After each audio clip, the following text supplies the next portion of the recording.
안녕하세요. 풋볼 포레스트입니다. 바이에른 뮌헨의 김희재 선수가 이번 시즌 바이에른 뮌헨 팀 내에서 완전한 3순위 센터백으로 평가를 받으면서 주전 경쟁에 어려움을 겪고 있고, 전체 경기의 대략 30% 정도만 선발로 출전을 하면서 경기 출전 기회를 좀처럼 얻지 못하고 있는 상황인데, 놀랍게도 김희재 선수는 지난주 오랜만에 선발 출전 기회를 얻은 데 이어 오늘 있었던 경기에서도 선발 출전 기회를 얻으면서 연속으로 기회를 얻어냈고, 김희재 선수는 오늘 경기에서도 그야말로 압도적인 폼으로 상대 공격수들을 씹어먹는 굉장히 좋은 활약을 펼쳤습니다.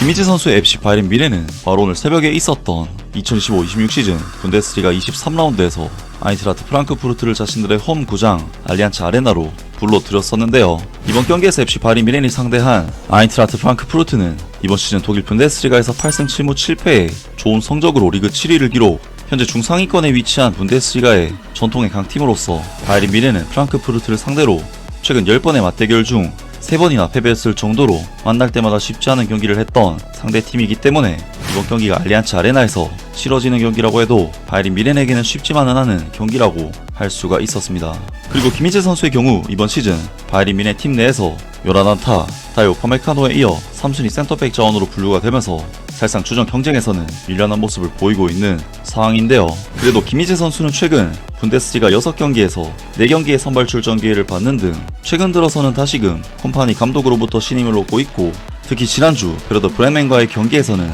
압도적인 폼을 보이면서 현지 매체의 찬사를 들었던 김희재 선수였는데, 결국 이번 경기에서도 김희재 선수는 다이오 파메카노 선수와 함께 센터백 듀오를 형성하게 되면서 최근 7경기 동안 5경기에서 선발로 출전하는 최근에 굉장히 좋은 흐름을 이어가게 되었고, 바이에른 뮌헨에서는 거의 주축 선수들 위주의 라인업이긴 하지만 약간의 로테이션을 가동시킨 라인업으로 이번 경기에 나섰습니다. 그리고 아인트라트 프랑크푸르트에서는 일본의 에이스 도안 리츠 선수가 선발로 출전하면서 미니 한일전 매치도 성사가 되었는데요. 이번 경기에서 FC 바이에른 뮌헨은 아인트라트 프랑크푸르트를 상대로 역시나 홈 경기이기도 하고 이번 시즌 거의 모든 경기에서 지배적인 경기력을 보였던 바이에른 뮌헨이었던 만큼 이번 경기에서도 거의 상대 하프라인 진영에서 볼을 지배하는 형태의 압도적인 경기력을 보였는데,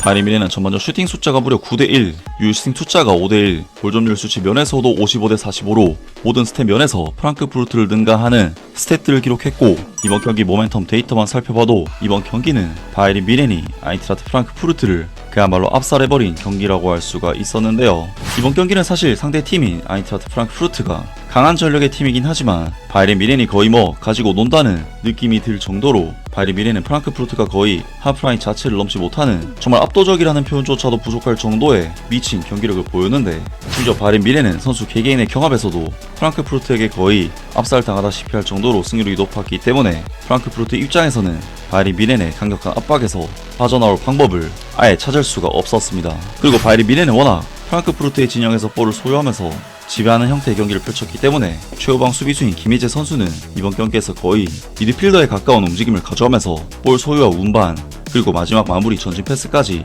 바이에른 뮌헨의 볼 흐름에 상당히 관여를 하는 좋은 움직임을 보였습니다. 그리고 김희재 선수는 한 번씩 치고 나오는 특유의 드리블로 전진하면서 높은 지역에서 동료 선수들에게 전진 패스를 뿌려줬는데, 사실 김희재 선수는 최후방 수비수였기 때문에 이를 제대로 예측하지 못한 프랑크푸르트 선수들은 김희재 선수의 돌파에 당황하는 모습을 보였고, 김희재 선수는 수차례 전진 드리블 및 전진 패스를 성공시키면서 바이에른 뮌헨의 공격 흐름에 상당히 좋은 관여를 해냈는데요. 그리고 김희재 선수는 수비 또한 굉장히 공격적으로 수비를 하면서 높은 지역에서 도전적으로 프랑크푸르트 선수들을 1차적으로 압박하는 모습을 보였는데, 김희재 선수는 특히 전반전 13분 상대의 전진 패스가 투입되는 타이밍에 튀어나와서 잘라내는 정말 김희재 선수 특유의 수비로 상대의 역습 시도를 아예 사전에 차단하는 좋은 수비를 선보였고, 전반전 24분에는 아예 페널티 박스 앞까지 최전방까지 전진해서 전방 압박을 가할 정도로 김희재 선수는 이번 경기에서 계속해서 전방으로 볼을 몰고 들어가면서 패스를 뿌려주고 전방으로 전진해서 압박하고 전방에서부터 상대 패스를 차단하는 굉장히 공격적인 수비로 상대 프랑크푸르트의 1차적인 공격 빌드업에 상당한 제약을 걸었습니다. 사실 김희재 선수의 이러한 도전적인 수비는 당연히 역습에 취약성을 보일 수도 있는 플레이이긴 하지만, 김희재 선수가 전진할 때마다 바이에른 뮌헨은 약속이라도 된 듯이 레프트 백인 알폰소 데이비스 선수가 공백을 메우는 모습을 보여줬고, 행상 콤파니 감독의 이러한 전술적 보완은 김희재 선수의 장점을 살려준과 동시에 바이에른 뮌헨의 경기 지배력을 더욱 높이는데 큰 효과를 봤다고 볼 수가 있었는데요. 그리고 실제로 아인트라트 프랑크푸르트는 전반전에는 사실 숨도 못 쉴 정도로 시종일관 바이에른 뮌헨의 강력한 압박에 시달리기만 하면서 공격적인 위협을 전혀 가하지 못했고, 바이린 미네는 전방에서부터 눌러주면서 수비적인 부담 없이 계속해서 공격 흐름을 살리면서 프랑크푸르트의 골문을 노렸는데, 결국 바이린 미네는 전반전 16분 계속해서 좁은 공간을 노리는 연계 플레이 끝에 파블로비치 선수가 환상적인 왼발 발리 슈팅으로 골문 구석을 갈라버렸고, 바이린 미네는 초반부터 강하게 프랑크푸르트를 압박하면서 결국 선제 득점까지 만들어내는 데 성공했습니다. 그리고 바이린 미네는 4분 뒤인 전반전 20분 코너킥 세트피스 상황에서 해리케인 선수가 헤더로 추가골을 터뜨렸고, 바이린 미네는 순식간에 스코어 차이를 2대0으로 벌리는 굉장히 좋은 상황을 만들어내게 되는데요. 바이린 미네의 이러한 경기 리드는 김민재 선수를 비롯한 전방에서부터의 강력한 압박이 만들어낸 결과라고 볼 수가 있었는데, 김민재 선수는 정말 간혹 빠져나오는 프랑크푸르트의 뒷공간 침투 패스도 특유의 빠른 주력으로 커버하는 모습을 보이면서 수비력에 있어서도 완벽한 모습을 보였고, 특히 일본의 에이스 도안리츠 선수가 돌파를 시도하려고 하는 장면에서는 완벽하게 1대1 수비에서 끊어내는 모습을 보이면서 도안리츠 선수에게 완승을 거두었습니다. 그리고 바이린 미네는 결국 아인트라트 프랑크푸르트와의 이번 경기 전반전을 완벽한 경기력을 보인 끝에 2대0으로 마치면서 후반전에 돌입하게 되는데요. 정말 이번 경기 전반전에서 김민재 선수는 수비보다는 공격적으로 돌진하는 모습을 보이는 와중에도 수비적인 부분까지 완벽했던 공수 양면에서 정말 좋은 밸런스와 활약을 보였던 경기가 아니었을까 싶은데, 후반전에도 바이린 미네는 전반전만큼의 경기 지배력은 아니긴 하지만 수비적으로 안정감을 유지하면서 리드를 유지했고, 김민재 선수는 후반전에는 공격보다는 수비에 좀 더 무게를 두면서 도전보다는 안정감에 중점을 두는 방향으로 경기 스타일을 바꿨습니다. 그리고 그러한 바이린 미네의 경기 운영 역시 결국 적중했고, 바이린 미네는 해리케인 선수가 환상적인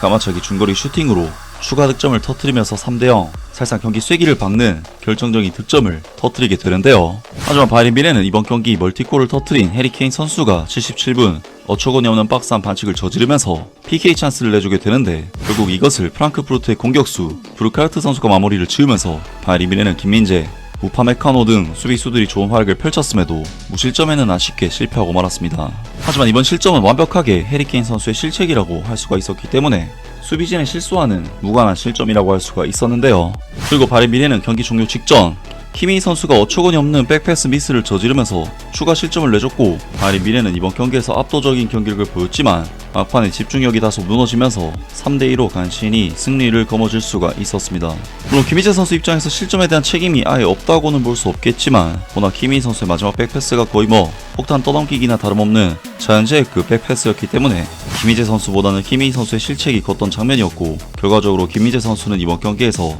경기력적으로는 굉장히 좋은 폼을 보여준 경기라고 할 수 있을 것 같은데요. 역시 김민재 선수의 걱정은 하는 게 아니라는 생각이 다시 한번 들고, 앞으로도 김민재 선수의 계속된 미친 활약을 기대해 보겠습니다. 아무튼 이번 영상은 여기까지고요. 저는 다음 영상으로 바로 찾아뵙겠습니다.